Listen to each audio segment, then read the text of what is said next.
Bueno, eso, como ya sabéis, algunos de vosotros ya me conocéis, la mayoría ya nos conocemos. Entonces, bueno, desde Euskaltzale Topagunea estamos llevando a cabo un proyecto para intentar estabilizar los modelos lingüísticos en euskera en la Ribera Alta sobre todo y en la Baja también. Entonces, bueno, pues hemos visto una oportunidad muy bonita de traer a Quique, que explica todo este tema muy bien y nos pondrá en contexto y nos explicará cuáles son los beneficios de estudiar en modelo D y, bueno, un poco todo el contexto y todo lo que trae todo esto. Entonces, nada, pues gracias por haber venido a todos, que sabemos que pues cuesta un esfuerzo venir aquí entre semana, y gracias también a Quique por haber venido con nosotros, por estar aquí. Orduan, hori, empezamos con Quique y yo me aparto. Bueno, eskerrik asko eman, arratsaldeon eta eskerrik asko, ongi etorri. Y un placer volver a Azkoiena, Peralta. Y creo que con esto se puede resumir bien un poco cuáles pueden ser las motivaciones para haber matriculado, para matricular a nuestros hijos e hijas en el modelo D. Esto era lo que teníamos aquí. ¿Qué tipo de motivación? Al fin y al cabo, ¿qué nos da el euskera? Y creo que aquí tenemos, por una parte, están las motivaciones de flujo. El flujo esta es una idea, yo creo que tiene mucha fuerza también, que decir, un idioma, una comunidad lingüística que viene desde hace mucho y que queremos que se mantenga. Y esta relación, eso, en euskera hay una frase que se dice muchas veces, es que la cadena no se rompa, que la cadena siga. Yo creo que esto tiene mucho que ver con tener lo que no tuvimos, esa deuda histórica, esa sensación de decir, bueno, aquí había un idioma que en un momento desaparece y que se queremos recuperar y queremos que esa cadena no se rompa y tenga seguimiento. Esto es una motivación, creo que muy fuerte, que ha servido tanto para mantener el idioma como para su recuperación. Creo que la recuperación del idioma en zonas en que se perdió tiene mucho que ver con esta memoria histórica también. Es decir, bueno, ¿qué ha ocurrido aquí para que esto desaparezca? Y ahora queremos también recuperar eso que era nuestro. Esto es un tipo de motivación. Otro tipo de motivación es una motivación pragmática, que lo hemos visto aquí también. Motivos laborales. Y dices, bueno, pues para que tengan mejores opciones de futuro. Tanto en Navarra como fuera de Navarra. Dices, oye, pues si saben dos idiomas igual van a tener más opciones y se van a poder mover más, etcétera. Bueno, pues esa es otra motivación. Otras motivaciones son motivaciones personales. Hay gente que ha comenzado a aprender euskera porque se enamoró de una canción de Berri Txarrak. Dice, me cago en que quiero entender lo que dicen estos. Y hemos conocido gente que aprendió no aquí, que aprendió euskera en Japón, que aprendió euskera en América, porque de repente en un momento dado dice, es que yo empecé a escuchar esta música. Tengo un conocido en París que es nacido en Kansas, él es músico de jazz, vive en París y apareció un día en Xuberoa, en la Sur, de repente se enamoró y lleva años estudiando él solo euskera en París. Y de vez en cuando viene a practicar, pues porque se enamoró de la cultura, de lo que vio, de las canciones, etcétera. Bueno, pues eso también es. Puedes querer aprender euskera porque tu pareja sabe euskera, porque te has enamorado de una persona que habla euskera y dices, ostras, pues yo quiero participar también de eso, quiero participar de la vida cultural. Y luego están participar de culturas, de comunicación, de actividades, etcétera. Creo que eso también es una razón muy importante, una de las más importantes también que tenemos, que también ha aparecido aquí. Riqueza cultural, humanidad, aprender idiomas. Creo que esto es una visión abierta y una visión enriquecedora de lo que es mejor saber que no saber, para empezar. Las raíces, etcétera, entroncan también un poco con la primera, motivaciones de flujo, y también con motivaciones ideológicas. Es decir, que esas también, oye, pues es la lengua de nuestra tierra, pues yo la quiero aprender. O yo quiero un mundo más justo y me parece que para eso es necesario también que haya una mayor ecuanimidad con respecto a las lenguas minoritarias. Entonces quiero una sociedad más justa, para lo cual también quiero aprender euskera.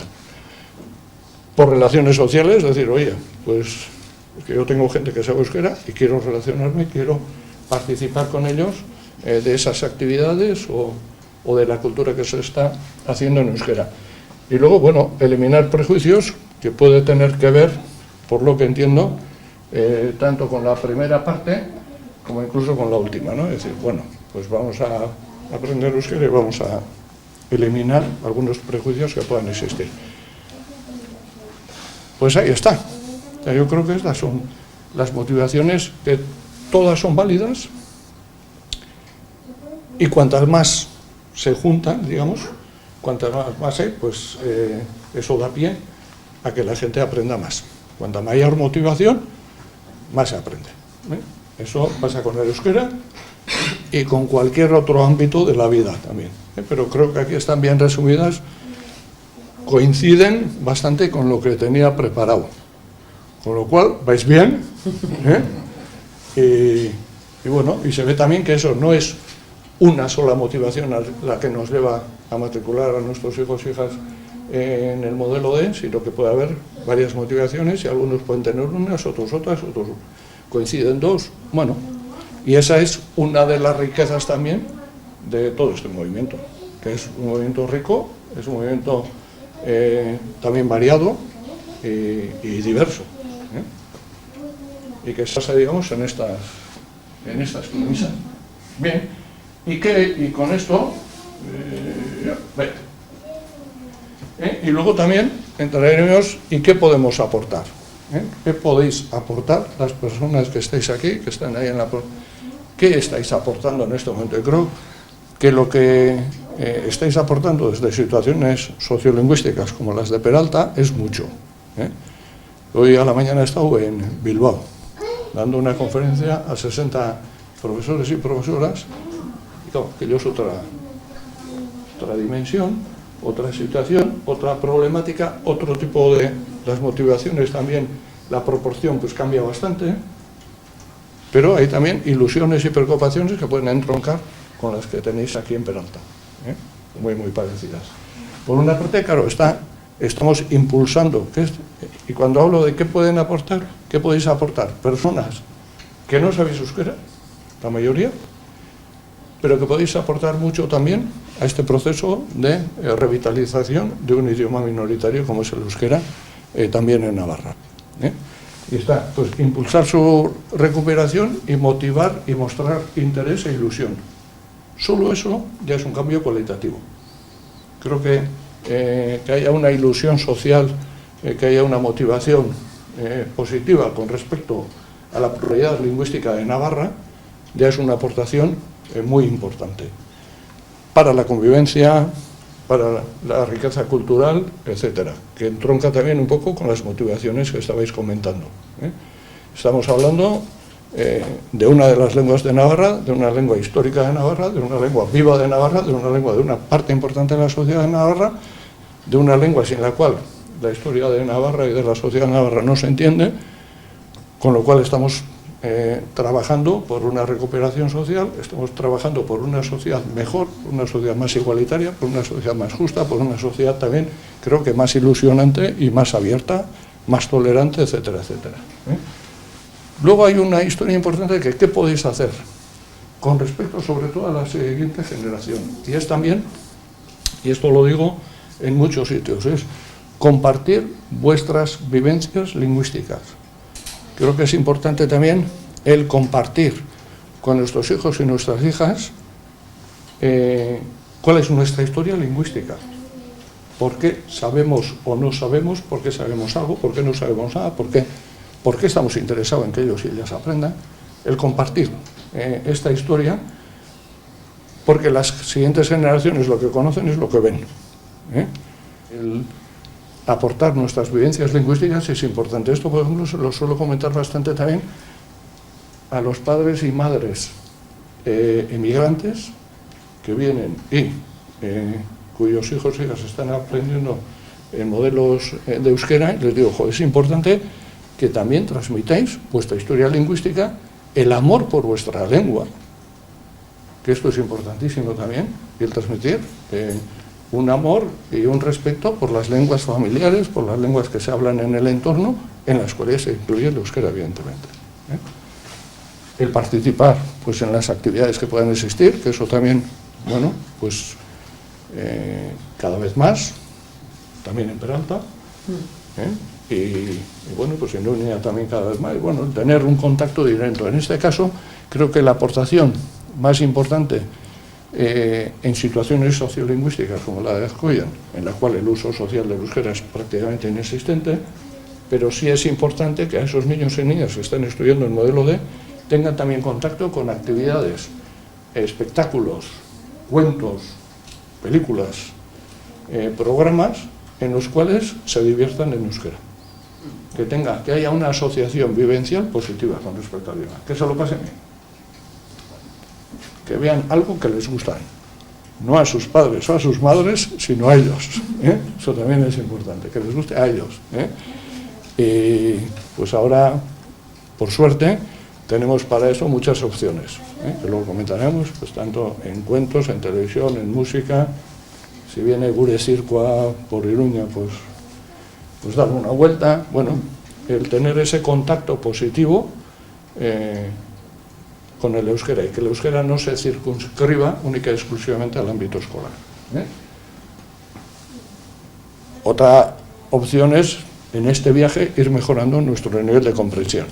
Que esto lo comentaremos luego, el aprender un poco más. Aprovechar el viaje. Ya que ellos han empezado, pues entre las tareas, entre algún libro, entre alguna canción, si les gusta algún vídeo lo vais a tener que ver 40 veces, pues bueno, pues ir, que ahora además pues la mayoría están subtitulados, etcétera, etcétera, pues aprovechar el viaje. Probablemente nosotros lo que hemos aprendido es un idioma en base a escucharlo. Escuchamos mucho un idioma, vamos aprendiendo, a medida que aprendemos los niños y niñas se van motivando con respecto a ese idioma. ¿Cómo se aprende un segundo idioma? Un segundo idioma se aprende sobre todo partiendo desde la motivación, que en este caso puede ser motivación personal, si eres persona mayor o si eres un niño pequeño.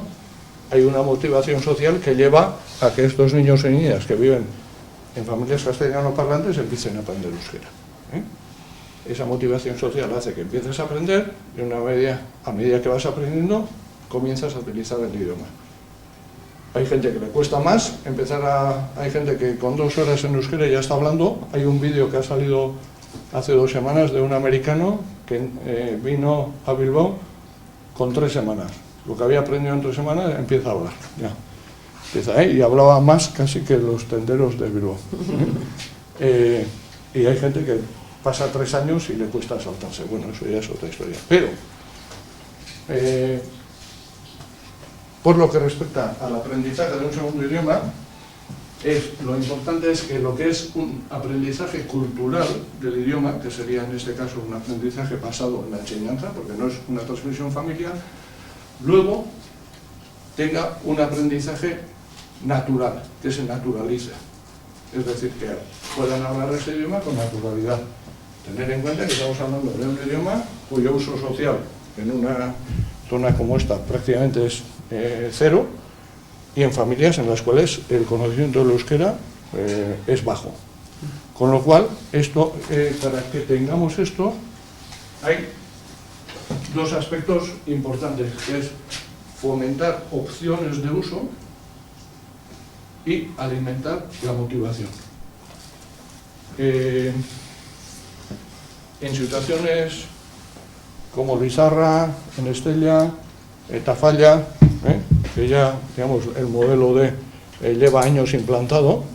Yo tengo familiares en Estella y familias. Bueno, yo cuando iba a Villatorta, mi abuelo era de Villatorta, decía según y te diré qué has dicho. No entendía nadie nada.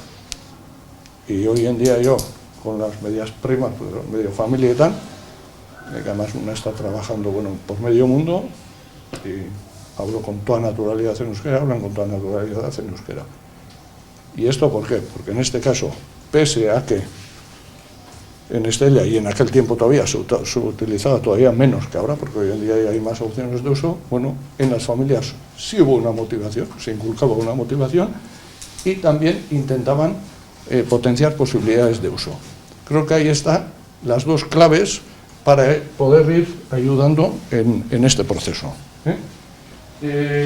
Lo podríamos resumir en un esquema de este tipo, es decir, en este caso las familias van a ser castellano parlantes, podemos conseguir que en la escuela haya un contacto importante con el euskera, y entonces la cuestión sería, en los amigos normalmente van a hablar en castellano, porque aquí el uso social va a ser en castellano en una buena temporada, por lo menos, que ese cambio social cuesta tiempo, pero sí podemos, por ejemplo, reforzar este aprendizaje por medio de actividades, por medio de servicios y por medio de tiempo libre o cultura, consumos culturales. Entonces, en cada situación ver un poco dónde podemos aportar, y esto tiene que ver también con el tipo de aficiones, relaciones, etcétera. Porque puede, no, es que yo todos los fines de semana me voy a Baztán. Pues bueno, pues tienes ahí un tipo de relación. Oye, es que a mí me gusta ir al monte y en la cuadrilla tenemos una pareja que sabe euskera. Me cago en la leche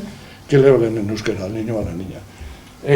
A nosotros nos gusta ver series, pues de vez en cuando pues veis algunas series subtitulada infantil, etcétera, etcétera. Es ver luego también en cada modo de vida familiar donde se puede acoplar esto. ¿Cuáles son un poco los factores que ayudan al uso del euskera entre los niños? Por una es el apoyo familiar. El apoyo familiar, basándonos en la situación sociolingüística de la familia. Por poner un ejemplo, es mucho más positivo una familia que no tiene ni idea de euskera, pero transmite esa motivación, esa ilusión y está encima, que una familia que sabe euskera y entre ellos hablan castellano. Esta familia es mucho más positiva que esta. Por decirlo, por poner dos puntos. Entonces, que entra ahí lo que decía de comentar, de motivar, etc. Luego, el uso ambiental del euskera entre los mayores cuando es posible. Hay personas que saben euskera, pues y cada vez va a haber más. Entonces decir, bueno, pues si conocéis que hay alguien, bueno, pues intentar que tengan también ese conocimiento, el uso del euskera en actividades, pues en las posibilidades que haya, y luego pues el consumo, que es lo que estábamos hablando, esto ya lo hemos comentado, y luego motivar, ¿qué es?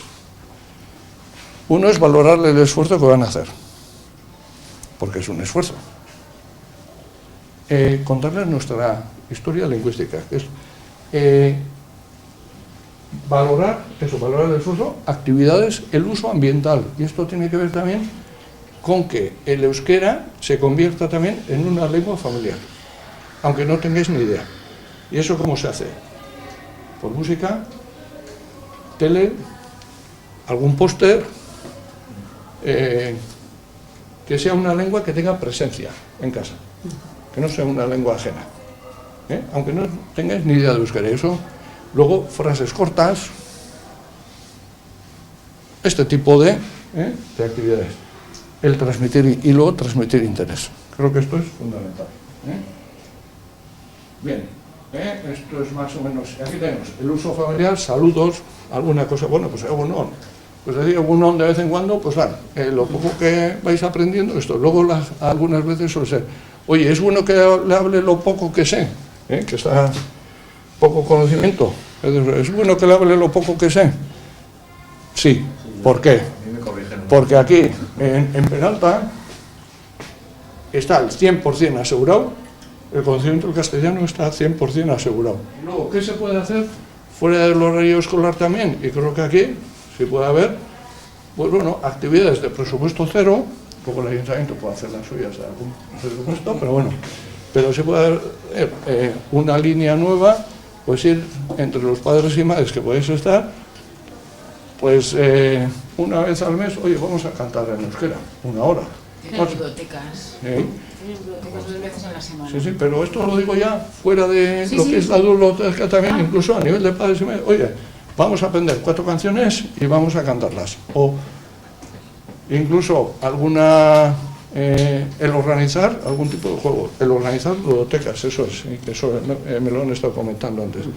Pero esto iba más dirigido a que vean también que una vez al mes o cada 2 meses los padres y madres están implicados en ese proceso de aprendizaje también, que puede ser una cosa sencilla, estoy hablando de cosas súper sencillas, ¿eh? O si hay alguien que tiene idea mínima de euskera por lo menos, pues que les cuente un cuento, pero estáis todos y estáis todas. Incluso pues el aprender alguna canción o un par o tres todos y cantarla sabiendo incluso la traducción y aprendiendo un poco. Bueno, cosas de este tipo, cosas sencillitas, pero para que ellos también sientan que hay un interés social con respecto al tema. Y luego, incluso pues una lista de 20 frases, es decir, nos animamos y me cago en la leche, 10 frases las aprendemos y jugamos, que esto es también para hacer risas, esto también es para hacer algunas risas, es decir, oye, ser modus, ¿cómo era? Hondo, vale, oso hondo, vale, bien, bueno, pues el utilizar este tipo de técnicas también creo que puede ser, bueno, puede dar pie, mientras están jugando, pues una vez al mes hacer alguna actividad sencilla, pero sobre todo que indique una actividad positiva, etc. ¿Para qué son los deberes? Bueno, los deberes son, sobre todo, para ellos y ellas, para crear hábitos de estudio, para que tengan unos tiempos, unas situaciones en las cuales estudiar. El objetivo principal de los deberes es repasar lo que han estudiado, es preparar exámenes, es acostumbrarlos a que hagan un esfuerzo sistemático con respecto a su actividad principal, que es estudiar. Estos son, digamos, las funciones básicas de los deberes. Estas funciones se pueden completar o se pueden asegurar sin saber euskera o sabiendo euskera. Es decir, y esto lo suelo decir muchas veces, es mucho más positivo un padre o una madre que no tiene ni idea de euskera, pero se está interesando, tienes deberes, ¿no? Pam, pam, pam, pam, pam, que un padre o una madre que sabe fenomenalmente euskera, pero no sabe ni el nombre del tutor o la tutora. Eso también creo que es importante, subrayarlo. Y dentro de este contexto es fundamental consultar con los tutores o tutoras esta cuestión. Es, oye, necesita más apoyo, necesita trabajar, va bien. Creo que ese es el punto fundamental. Porque eso, con los deberes hay sus pros y sus contras. Hay muchos pedagogos que están a favor y hay pedagogos que están en contra. Los pedagogos que están a favor, básicamente, están por estas razones. Los que están en contra, ¿qué achacan a los deberes? Achacan que no son tareas individualizadas, que normalmente suelen ser deberes los mismos para todos, que no es una actividad, digamos, que genere pasión entre los alumnos, o sea, los deberes no generan una pasión, son actividades muy estáticas, no son individualizadas, necesitan tiempo, pueden crear desigualdades también entre los alumnos. Entonces todo esto entre los pedagogos está bastante, bueno, pues hay algunos a favor, otros en contra. Por eso siempre digo, consultar con los tutores, este es un tema sobre todo consultar con los tutores, y luego, creo que lo pongo aquí también, eso es, los deberes los deben hacer ellos. Bien, entonces lo que decía, y ya voy terminando el resumiendo, a veces no se puede ayudar aunque queramos. ¿Sabes inglés? No, pues no vas a ayudar en inglés. ¿Sabes matemáticas? Andaba mal, pues por si acaso no te metas. Por eso, suelo decir que después de todo esto, a veces lo que se veía un problema, creo que es importante convertir lo que era un problema en una oportunidad, ¿no?